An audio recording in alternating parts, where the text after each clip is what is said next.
இந்த மாநாட்டிலேயே தெரிஞ்சு போச்சு எங்க தளபதியோட எழுச்சி, எங்க தளபதியோட ஆதரவு எப்படி இருக்கு. பாரதிய ஜனதாவையும், அதாவது ஒன்றிய அரசையும் மாநில அரசையும் அவர் கொடுத்த சவுக்கடி என்ன. கிட்டத்தட்ட 1000 ஏக்கர்ல இருந்து 5000 ஏக்கர் விவசாய நிலங்கள் பாதிக்கப்படுது. சோ அதனால அவங்க வாழ்வாதாரத்தை இழந்து வாழவே வழி இல்லாம போராட்டம் தான் தீர்ப்புன்னு சொல்லிட்டு போராட்ட களத்துல இறங்குறாங்க. சட்டம் ஒழுங்கையும் சீர்கேட்டையும் பொதுமக்களுக்கு துன்பம் தர்றது மாதிரியும் போராட்டம் நடத்திட்டு கைதாயிட்டு போவாங்க. நாங்க அப்படி கிடையாது. 910 நாள் நீங்க இந்த போராட்டம் நடந்துகிட்டு இருக்கு. ராகுல்னு ஒரு சின்ன பையன் பேசின பேச்சு என் மனசை பாதிச்சிச்சு. அதனால நான் இங்க வந்திருக்கேன். உங்களோட நான் கடைசி வரைக்கும் நிற்பேன். நாங்க என்ன நடிக்கிறதுனா, நம்புறது மாதிரி நடிக்கிறதுல பலத்த கில்லாடிக்காரவங்க இப்ப உள்ள ஆட்சியானவங்க. தலைவர் இன்னைக்கு விட்டு காட்டுன்னு காட்டிட்டாரு டிஎம்கே கவர்மெண்ட். அதான் தவறுங்க. அது கிடையாது. ஜான் ஆரோக்கியசாமி அவர் பேசினதா அவரும் ஒத்துக்கல. உறுதியா 2026 தங்க தமிழ அழகிய தமிழ் மகன் எங்க தலைவர் உறுதியா தமிழக முதல்வரா அமைய போறாரு, அமர போறாரு. எந்த சாதிய பாகுபாடு இருக்காது. உதாரணத்துக்கு நீங்க ஜல்லிக்கட்டுல எடுத்துக்கீங்க. எங்களுக்கு திமுகவுக்கோ அதிமுகவுக்கோ யாரையும் பார்த்து அஞ்சு நடுங்கும் கூட்டமல்ல தமிழக வெற்றி கழக படை. எஃப்டி பாலிடிக்ஸ் நேயர்களுக்கு வணக்கம். இன்னைக்கு நம்ம கூட தமிழக வெற்றி கழகத்தோட தோழர் வாகை குணசேகரன் சார் தான் இருக்காரு. அவரோட தொடர்ந்து பேசலாம். வணக்கம் சார். வணக்கம் சகோதரி. என்ன சார், அறிவிக்கப்படாத செகண்ட் மாநாட்டையும் நல்லா நடத்திட்டீங்க போலயே சார். வாழ்த்துக்கள் சார்.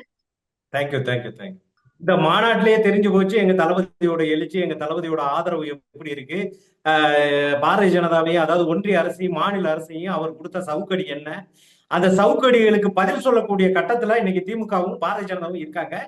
ஒரு விவசாயிகளை வஞ்சிக்கக்கூடிய அரசாகவும், ஒரு பாதிக்கக்கூடிய வாழ்வாதாரத்துக்கு வழி இல்லாத வழி செய்யக்கூடிய வழிவகையற்ற திராணி இல்லாத தெம்பற்ற நிர்வாக திறமையற்ற ஒன்றிய அரசும் மாநில அரசும் பதில் சொல்லக்கூடிய அளவுக்கு எங்க தளபதியோட உரை இருந்துச்சு. இருந்தாலும் நீங்க கேளுங்க, நான் சொல்றேன். எப்படி சார் அறவழியில போராடுற மக்கள் எல்லாத்தையுமே மீண்டும் மீண்டும் தூண்டுற மாதிரி விஜய் அவர்கள் பேசியிருக்காங்க அப்படின்னு சொல்றாங்க. இது அந்த மக்களுக்கு தானே சார் பாதிப்பை ஏற்படுத்தும்? நீங்க அதை ஒண்ணு நல்லா புரிஞ்சுக்கணும் சகோதரி. எங்க தலைவர் இந்திய அரசியலமைப்பு சட்டத்தையும் இந்திய அரசியலமைப்பு சாசனத்தையும் மதிக்கிறதா தன்னோட உறுதிமொழியில சொன்னாரு. அதனால என்ன பண்றாருன்னா, நான் இங்க உள்ள பாதிக்கப்படுற, அதாவது இந்த ஜனநாயக நாட்டுல போராட்டம்ங்கிறது இயல்பான ஒன்று. அதை யாரும் தடுக்கவும் முடியாது, கெடுக்கவும் முடியாது. அது மனிதனா பிறந்த எல்லாருக்குமே அந்த இது இருக்கு. புரியுதுங்களா? அதன் அடிப்படையில போராட்டத்துல, அதாவது அங்க உள்ள மக்களுக்கு கிட்டத்தட்ட 13 நீர்நிலைகள் போகுது. 13 நீர்நிலைகள், 13 கிராமங்கள், கிட்டத்தட்ட 1000 ஏக்கர்ல இருந்து 5000 ஏக்கர் விவசாய நிலங்கள் பாதிக்கப்படுது. சோ அதனால அவங்க வாழ்வாதாரத்தை இழந்து வாழவே வழி இல்லாம போராட்டம் தான் தீர்ப்புன்னு சொல்லிட்டு போராட்ட களத்துல இறங்குறாங்க. பல பேர் போய் சந்திக்கிறாங்க. அப்படி சந்திக்கிற பட்சத்துல எங்க தலைவர் தமிழக வெற்றி கழகம் ஆரம்பிச்சு நாங்க கொள்கையிலையுமே அதுல தலைவர் பேசினாரு. அதுக்கு பின்னாடி அவசர செயற்குழு கூட்டத்திலையுமே பரந்தூர் விமான நிலையம் விவசாயத்தை பாதிக்கிறதுனால தேவையில்லை, மாற்று இடத்தை பண்ணுங்க அப்படிங்கிற மாதிரி சொன்னாரு. அதன் அடிப்படையில அங்க உள்ள வாழ்வாதாரத்துக்கு வாழ்வாதாரத்தால பாதிக்கப்படுற ஆதி தமிழ் குடிகளை பார்க்க வர்றதுக்காக, அவங்களோட கோரிக்கை கேட்க வர்றதுக்காக நாங்க கவர்மெண்ட்ட பெர்மிஷன் கேட்டோம். அது எப்படின்னா, ஒரு சிலர் எந்தவித முன் அனுமதியும் இல்லாம சட்டம் ஒழுங்கையும் சீர்கேட்டையும் பொதுமக்களுக்கு துன்பம் தர்றது மாதிரியும் போராட்டம் நடத்திட்டு கைதாயிட்டு போவாங்க. நாங்க அப்படி கிடையாது. உறுதிமொழியிலே தெளிவா சொல்லிட்டோம். இந்திய அரசியலமைப்பு சாசனத்தையும் இந்திய இறையாண்மையும் நாங்க மதிக்கக்கூடிய அவர் எங்க தலைவர். அப்ப இந்திய அரசியலமைப்பு சட்டப்படி எங்களோட போராட்ட குழுவோட நாங்க கலந்துரையாடுறதுக்கு எங்களுக்கு பாதுகாப்பு கொடுக்க வேண்டியது அது சூப்பரண்ட் ஆஃப் போலீஸோட கடமை. அவர் மறுக்கிற பட்சத்துல டிஸ்ட்ரிக்ட் கலெக்டரை நாங்க அணுகணும். But permission granted. அதையுமே ஒரு கல்யாண மகால்ல தான் சந்திக்கணும்னு சொல்லிட்டு இந்த ஆளும் ஆட்சியாளர்கள் எங்களை வச்சு அரசியல் பண்ணாங்க. அவர் அரசியல் பண்ணாலே எங்க தலைவர் வெறி கொண்ட வேங்கையா வெடிச்சிட்டாரு. என்ன வெடிச்சாருங்கிறத நீங்களே பார்த்திருப்பீங்க. அது எந்த அளவுக்கு ரீச் ஆச்சுங்கிறத நீங்களே பார்த்திருப்பீங்க. Okay sir. இப்ப ஏகனபுரத்துக்குள்ள விஜய் அவர்கள் வரக்கூடாது, தடை அப்படின்ற மாதிரி சொல்லியிருக்காங்க. உள்ள போன என்ன பண்ணிடுவாங்கன்றதுக்காக இந்த ஒரு தடையை விதிச்சிருக்காங்க சார். ஒரு கல்யாண மண்டபத்துல வைக்கும் போது எங்க தலைவரோட அந்த கூட்டங்களையும் இதை சுருக்கலாம். ஒரு பரந்த பொதுமக்கள் 13 கிராமங்கள் ஒன்று சேர்த்தும் போது ஒரு பெரிய லட்சம் விக்கிரவாண்டி வீசால மாதிரி ஒரு மாநாடு நடந்துடக்கூடாதுங்கிற ஒரு காழ்ப்புணர்ச்சியோட கீழ்த்தரமான எண்ணம் கொண்டதோட இருந்தது. இருந்தாலும் எங்க தலைவர் வந்து நெத்தில அடிச்சது மாதிரி பேசி விட்டாரு. 910 நாள் வந்து நீங்க வந்து இந்த இந்த போராட்டம் நடந்துகிட்டு இருக்கு. ராகுல்னு ஒரு சின்ன பையன் பேசின பேச்சு என் மனசை பாதிச்சுச்சு. அதனால நான் இங்க வந்திருக்கேன். உங்களோட நான் கடைசி வரைக்கும் நிற்பேன். விவசாயியோட காலடி என்னோட அவரோட பிரச்சாரம் வந்து பிரச்சாரம் பரந்தூர். அவர் வந்து இனிமேட்டு ஊர் முழுக்க பறந்து விரிய போறாரு. அதுக்காக இறைவனாவே இயற்கையாவே அவருக்கு பரந்தூர்ல இருந்து விவசாயிகளோட காலடி மண்ணை தொட்டு நான் இந்த பிரச்சாரத்தை ஆரம்பிச்சிருக்கேன் இருக்காரு. அதுவே எங்க தலைவருக்கு பெரும் பாக்கியம். அதாவது இப்ப உள்ள ஆட்சியாளர்கள் வந்து கிராமத்துக்குள்ள விட்டா கூட்டம் கூட அவரால் ஒரு பெரிய கடல் அளவு போல பிரச்சாரம் பண்ணணும்னு நினைச்ச கீழ்த்தரமான செயலுக்கு இயற்கையும் கடவுளுமே மக்களுமே வந்து பரந்தூர்ல இருந்து நான் பிரச்சாரத்தை ஆரம்பிக்கிறேன்னு சொல்லிட்டு அவரை விவசாயிகளோட காலடி மண்ணை தொட்டு அவர் வந்து ஆரம்பிச்சிருக்காரு. உண்மைக்கே 2026 எங்க தலைவர் விஸ்வரூப வெற்றி பெறுவாரு. அதுல எந்த சந்தேகமும் கிடையாது. ஓகே சார், விஜய் வந்துட்டு எந்த ஒரு தாக்கத்தையும் ஏற்படுத்த போறது இல்ல அப்படின்னு செல்வ பெருந்தகை சொல்லியிருக்காங்க. அத பத்தி என்ன நினைக்கிறீங்க சார்? பெருந்தகை 2 நாளைக்கு முன்னாடி இந்தியா கூட்டணிக்குள்ள வந்து எங்க தலைவரை இணையன்னு சொன்னாரு. அவர் வந்து நீங்க 2011 எடுத்தீங்கன்னா காங்கிரஸுக்கு 60க்கு மேல சீட்டு, 2021 20க்கு மேல சீட்டு, இப்ப 2026 இந்த சீட்டு வரக்கூடாதுங்கிறதுக்காக எங்க தலைவர்கிட்ட ஒரு துண்டு போட்டவர் தான் காங்கிரஸ் காரிய கமிட்டி தலைவர் செல்வ பெருந்தகை. அவர் பேச்சையெல்லாம் நம்ம வந்து ஒரு பெருசா எடுத்துக்கிற வேணாம். அவர் காங்கிரஸோட திமுகவோட ஒரு அங்கம் தான் காங்கிரஸ். இப்ப நாங்க வந்து யாரை எதிர்த்தோம்? திமுகவை எதிர்த்தோம். அப்ப திமுகவை எதிர்க்கும் போது திமுகவுக்கு சப்போர்ட் பண்ணக்கூடிய ஆளுகள் எல்லாம் வருவாங்கல்ல, தன்னால வருவாங்க. அப்படி வரக்கூடிய ஆளு தான் ஐயா செல்வ பெருந்தகை. நாங்க என்ன நடிக்கிறதுனா, நம்புறது மாதிரி நடிக்கிறதுல பலத்த கில்லாடிக்காரவங்க இப்ப உள்ள ஆட்சியாளருங்க. நம்புறது மாதிரி நடிக்கிறதுக்கு உங்களை வந்து நடிக்கிறதுக்கு சொல்லி தரவெல்லாம் தேவையில்லை. அவங்களுக்கு விருப்ப வசதிக்கு ஏற்றது மாதிரி நடிச்சுக்கிடுவாங்க. அப்படி நம்புறது மாதிரி நடிக்கிறதுல பலத்த கில்லாடி அப்படின்னு எங்க தலைவர் குத்து காமிச்சாரு. அதை விட நீங்க வந்து இந்த ஒரு துறைமுகத்தையும் சொன்னாரு, பசுமை வழிச்சாலையையும் சொன்னாரு. காட்டுப்பள்ளி துறைமுகமும் பசுமை வழிச்சாலை. அப்ப நீங்க எதிர்கட்சியா இருக்கும்போது எதிர்ப்பீங்க, ஆளுங்கட்சி ஆனீங்கன்னா விவசாயிகளுக்கு துரோகி ஆயிடுவேன். எப்படி? நீங்க உங்களுக்கு எதிர்கட்சியா இருந்தா ரத்தம், ஆளுங்கட்சியா இருந்தா தக்காளி சட்னியா? அது முறை இல்லையா? அப்போ நீங்க நம்புறது மாதிரி உங்க வசதிக்கேற்ப நடிக்கிறத நாங்க சொல்லவும், தலைவர் இன்னைக்கு விட்டு காட்டுன்னு காட்டிட்டாரு டிஎம்கே கவர்மெண்ட. இந்த ஆட்சியாளரோட அவலத்தை நீங்க ஏன் நடிக்காதீங்க, ஆட்சி செய்யுங்க. நான் என்னைக்கு கடைசி வரைக்கும் பரந்தூர் மக்களோட துணை நிற்பேன் அப்படின்ட்டாரு. இப்ப இதுக்கு வந்து முட்டு கொடுக்கணும். அப்ப முட்டு கொடுக்க முன்னாடி வந்து ஐயா கலைஞர் வந்து வீரமணி, சுபவி இந்த மாதிரி ஆளுகளை பயன்படுத்துவாரு. இப்ப எங்க கொள்கை வந்து திராவிடமும் தமிழ் தேசியமும் நாங்க இரு கண்கள் எடுத்ததுனால எங்களை வந்து திராவிட அமைப்புகள் யாருமே வந்து ஒன்னும் சீட்டல. கூட்டணி கட்சிகள் தான் தனக்கு சீட்டு பேரத்தை தக்க வைக்கணும்ங்கிறதுக்காக ஏதாவது ஒரு இது கொடுப்பாங்க. அப்படிதான் ஐயா செல்வ பெருந்தகை ஏதாவது சொல்லியிருப்பாரு தவிர வேற ஒண்ணும் இருக்காதுன்னு தான் என்னோட பார்வை. Okay sir. இல்ல சார், இப்படி பலமான விமர்சனங்கள் போயிட்டே இருக்கு. சோ இப்போ வந்துட்டு ஜான் ஆரோக்கியகுமார் அவரோட ஆடியோ லீக் ஆனதுக்கு அப்புறம் இப்படியே போனா 2% ஓட்டு கூட டிவிகே காரங்களுக்கு வராது அப்படின்னு சொல்லிட்டு சொன்னதுனாலதான் விஜய் அவர்கள் இப்போ வெளியே வராரு, பேசுறாரு அப்படின்ற மாதிரி பல விமர்சனங்கள் போயிட்டு இருக்கு. அதை எப்படி பாக்குறீங்க சார்? அதெல்லாம் தவறுங்க. அது வந்து கிடையாது. ஜான் ஆரோக்கியசாமி வந்து அவர் பேசினதா அவரும் ஒத்துக்கல, நாங்களும் ஒன்னும் ஒத்துக்கல. இன்னும் அதிகாரப்பூர்வமா சொல்ல, அது ஒரு ஏஐல உருவாக்கப்பட்டது மாதிரி தெரியுது. நாங்க 2% இல்ல, நாங்க வந்து ஆட்சி அமைக்கிறது கூட உண்டான வாய்ப்பு இருக்கு. இன்னைக்கே அஸ்பர் டேட் இன்னைக்கே எங்க தலைவருக்கு இண்டிவிஜுவலா 30% வாக்கு இருக்கு. அவர் வந்து பரந்தூர், வேங்கை வயல், டங்ஸ்டனு, மக்களோட அரசு ஊழியர்களோட பிரச்சனைகள், பெண்களோட பிரச்சனைகள், விவசாயிகளோட பிரச்சனைகள், தொழிலாளர்களோட பிரச்சனைகள், மருத்துவர்களோட பிரச்சனைகள், ஆசிரியர்களோட பிரச்சனைகள், இப்படி ஒவ்வொரு பிரச்சனையும் எங்க தலைவர் வந்து உங்கள ஒருத்தன், உங்க மகனா, உங்க தோழனா, உங்க நண்பனா அப்படி இருக்கும்போது எங்களோட கிராப் வந்து 30% இருந்து 35, 40, 45% மேல போயிடும். உறுதியா 2026 தங்க தமிழ அழகிய தமிழ் மகன் எங்க தலைவர் வந்து உறுதியா தமிழக முதல்வரா அமைய போறாரு, அமர போறாரு. அவர் ஆட்சியில வந்து அனைத்துலயுமே வெளிப்படைத்தன்மை இருக்கும், நேர்மை இருக்கும், எந்த சாதிய பாகுபாடு இருக்காது. உதாரணத்துக்கு நீங்க ஜல்லிக்கட்டுல எடுத்துக்கீங்க, ஒரு ஒரு ஒரு குறிப்பிட்ட சாதி வகுப்பினருக்கு உண்டான மாடுகளை உள்ள விடல. அதெல்லாம் வந்து இந்த இன்னைக்கோட ஆட்சியோட அவலங்கள் தான்.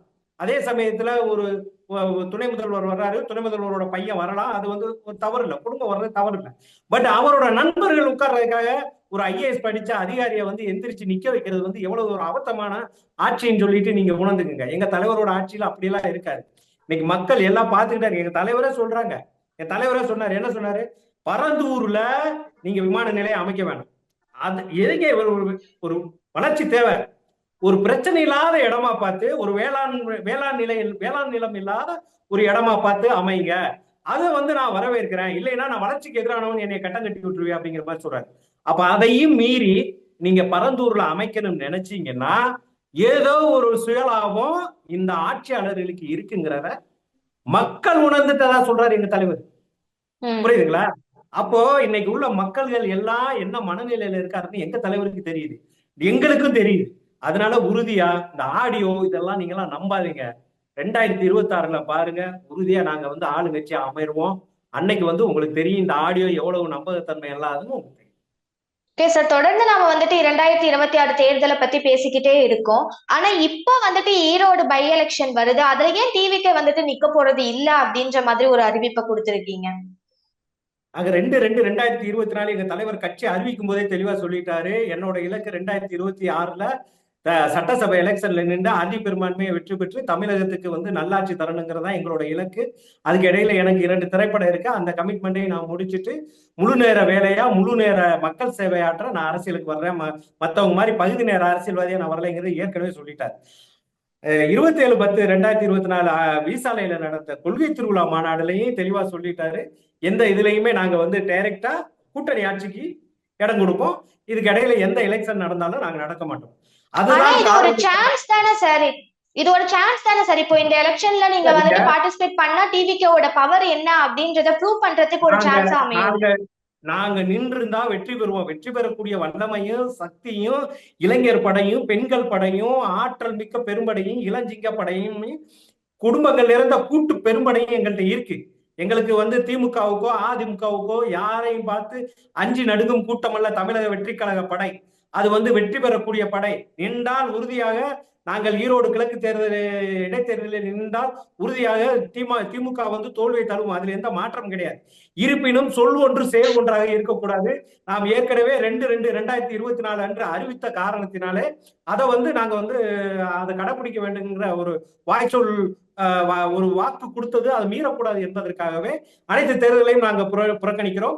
2026க்கு பின்பு எந்த தேர்தல் நடந்தாலும் உறுதியாக நாங்கள் கலந்து கொள்வோம், வெற்றி பெறுவோம். ஓகே சார், இப்படி நடுவுல வர எந்த ஒரு எலெக்ஷன்லயுமே பார்ட்டிசிபேட் பண்ணாம மெயினா போயிட்டு வந்துட்டு 2026 மெயின் அந்த சிஎம் எலெக்ஷன்ல தான் நாங்க வந்துட்டு பவரை காட்டுவோம் அப்படின்னு இருக்கும்போது இதனால ஏதாவது கட்சி ரீதியா பாதிப்பு வரும் அப்படின்ட்டுலாம் எதுவும் தோணலையா சார்? இது பாதிப்புக்கு வர்றதுக்குலாம் வேலையே இல்லை. இது எங்க தலைவரோட படை, எங்க தலைவரோட அன்பாட சேர்ந்த படை.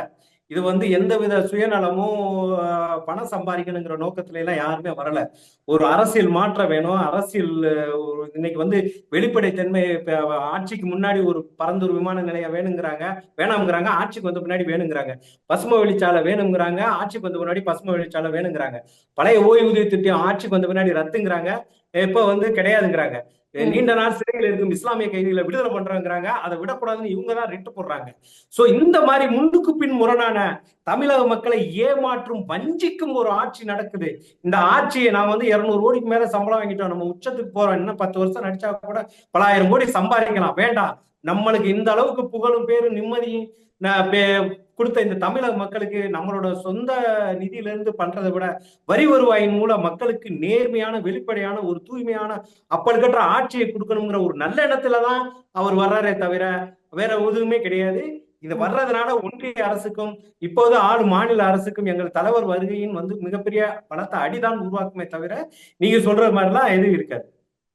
ஓகே சார், இப்போ வந்துட்டு பரந்தூர்ல இருந்து விஜயோட கல அரசியல் ஸ்டார்ட் ஆகும் அப்படின்ட்டு சொல்லியிருந்தாரு. இனிமே டிவிக்காவை வந்துட்டு ஒர்க் ஃப்ரம் ஹோம் கட்சி அப்படின்னு சொல்ற விமர்சனங்கள்லாம் இருக்காதுன்னு நம்பலாமா சார்? அண்ணன் சேகர் பாபு தான் அவர் வீட்டிலே இருந்து வேலை பாருங்க ஐயா அமைச்சர் சேகர் பாபு சொன்னாரு. அவர் முதல்ல திருச்செந்தூர் கோயில்ல வந்து அடிப்படை வசதி இல்லை, அவரை வந்து அதை பார்க்க சொல்லுங்க. ஒரு ஆழமான தண்ணி இல்லாம இது ஒரு சாப்பாடு, அதாவது தண்ணி குடிக்க கூட வழி இல்லாம 4 மணி நேரம் 5 மணி நேரம் காத்து கிடக்காங்க. அதை கேள்வி கேட்கிற நிருபர்கள்ட்ட சொல்றாரு, திருப்பதியில 24 மணி நேரம் காத்து கிடக்கல. ஒரு அமைச்சருக்கு உண்டான பேச்சு இது கிடையாது. எங்க இது வந்து தலைவர் வந்து இப்ப பரந்தூர்ல ஆரம்பிச்சிருக்காரு, அடுத்து டங்ஸ்டனுக்கு வரப்போறாரு. இப்ப இந்த டங்ஸ்டனை பத்தியுமே எங்க தலைவர் இங்கே சொல்லிட்டாரு, நீங்க சட்டசபையில டங்ஸ்டன் டங்ஸ்டன் வேண்டாம்னு சொல்லி போட்ட தீர்மானத்தை நான் வரவேற்கிறேன். அப்ப டங்ஸ்டன் விவசாயிகள் டங்ஸ்டனை நீங்க போட்டது மாதிரி அதே மாதிரி ஒரு நிலைப்பாடு தானே நீங்க பரந்தூருக்கு எடுக்கணும். இங்க மட்டும் ஏன் நீங்க ஆதரிக்கிறீங்க? அப்ப ஏதோ ஒரு சுயலாபம் உங்களுக்கு இருக்கு. அந்த சுயலாபத்தை வந்து மக்கள் எல்லாம் உணர்ந்துட்டாங்க. அந்த மக்கள் வந்து உங்களுக்கு பாடம் கொடுப்பாங்க அப்படிங்கறதான் எங்க தலைவர் சொல்றாரு. புரியுதுங்களா? அதுதான் இன்னும் வேங்க வயல் வர போறாரு. ஒவ்வொரு அரசு ஊழியர்களோட இப்ப டிரான்ஸ்போர்ட் ஊழியர் அடுத்து போராட போறாங்க. மின்வாரிய ஊழியர் போராட போறாங்க. ஓய்வூதியம்லாம் வழங்காம இருக்கிற ஓய்வூதியர்கள் போராட போறாங்க. மாற்றுத்திறனாளிகள் எல்லாம் போராடி இங்க இருந்து நேரம் கொண்டு போய் இது சாரி கண் பார்வை தெரியாதவங்க எல்லாம் போராடினாங்க. அவங்களை கொண்டு போய் சுங்குவார் சத்திரத்துக்கு அங்கிட்டு இறக்கி விட்டு வந்தாங்க. எங்க தலைவர் எல்லாரோடையும் ஆமா எங்க கண் பார்வை தெரியாத மாற்றுத்திறனாளிகள் போராடினாங்க. அவங்களை கொண்டு போய் சுங்குவார் சத்திரத்துல இறக்கி விட்டாங்க. எல்லாரையும் இங்க திருவண்ணாமலை சிப்காட்டை எதிர்த்து போராட போறாரு. கள்ளச்சாராயத்தால பாதிக்கப்பட்ட ஒவ்வொரு குடும்பத்தையும் அவங்க கள்ளச்சாராயத்திலையும் ட்ரக்ஸ் மாபியா கும்பல் ட்ரக்ஸ் வந்து இன்னைக்கு எந்த அளவுக்கு சர்வதேச அளவிலே நார்காட்டிக் போதை பொருள் வந்து அதிக புழங்கும் மாநிலமா தமிழ்நாடு கடற்கரையோரம் உருவாயிருச்சு அப்படிங்கிறது வரைக்கும் சர்வே வருது. எல்லாத்துக்கும் எங்க தலைவர் குரல் கொடுப்பாரு. இந்த விகிதாச்சாரத்தை எல்லாம் நீங்க கணக்கு பண்ணுங்க. அந்த சொன்ன ஆடியோல 2% இல்ல. எங்க தலைவர் வந்து இன்னைக்கு வந்து தமிழ்நாட்டை பிடித்துள்ள பிணியை நீக்கக்கூடிய அருமருந்து எங்களது தலைவர். அவரின் வருகை அவசிய தேவை தமிழ்நாட்டின் ஆட்சி நிர்வாகத்துக்குன்னு நான் உறுதியா சொல்லிக்கிறேன். ஓகே சார், இவ்வளவு நேரம் வந்துட்டு கட்சிக்குள்ள நடக்கிற பல விஷயங்கள் இனிமே வந்துட்டு எல்லா ஒரு போராட்டத்திலயும் வந்துட்டு முன்னெடுத்து பண்ணுவாரு அப்படின்னு சொல்லியிருக்கீங்க. சோ வருங்காலங்கள்ல விஜய் அவர்கள் வந்துட்டு எல்லா போராட்டத்தையும் முன்னெடுத்து பண்ணுவாரு அப்படின்னு சொல்லிட்டு மக்கள் நம்பப்படுறாங்க, நாங்களும் நம்பப்படுறோம் சார். சோ தொடர்ந்து பேசுவோம் சார். இந்த ஒரு நேர்காணலுக்கு ரொம்ப நன்றி சார். ரொம்ப நன்றி சகோதரி, ரொம்ப நன்றி.